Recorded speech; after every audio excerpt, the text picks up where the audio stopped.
ಅವ್ರಿಗೆ ಎಲ್ಲಿದಿಲ್ಲ. ಅವ್ರ ಅಪ್ಪ ಹೇಳ್ತಾನ, ಈ ದೇಶದಾಗ ರೈತರು 5 ಲಕ್ಷ, ಈ ರಾಜ್ಯದಾಗ ರೈತರು 5 ಲಕ್ಷ ರೂಪಾಯಿ ಸಲುವಾಗಿ ಆತ್ಮಹತ್ಯೆ ಮಾಡ್ಕೊತಾರ. ಕೃಷ್ಣಾ ನದಿ ಪುಕಟ್ ನೀರತ್ತ, ಕರೆಂಟ್ ಪುಕಟ್ಟತ್ತ, ಮುಖ್ಯಮಂತ್ರಿ ಬಂದವ್ರು ಬೀಜ ಗೊಬ್ಬರ ಕೊಟ್ಟಾರತ್ತ.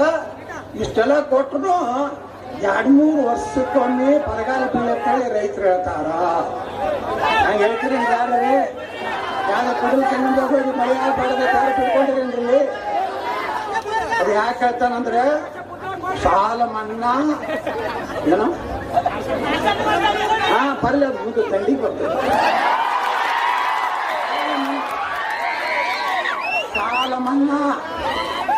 ಸಾಲ ಮನ್ನಾ ಆಗು ರೈತರು ಬೇಡ್ತಾರೆ. ನಾ ಹೇಳಿದೆ ಶಿವಾನಂದ ಪಾಟ್ಲಿಗೆ, ಹೌದಪ್ಪ ನಾ 5 ಕೋಟಿ ರೂಪಾಯಿ ಕೊಡ್ತೀನಿ, ಹೋಗಿ ಬೇವಿನ ಗಿಡ ಕೂರ ಹಾಕ್ತೀನಿ. ಅಲ್ಲಿಂದ ಡಿ ಕೆ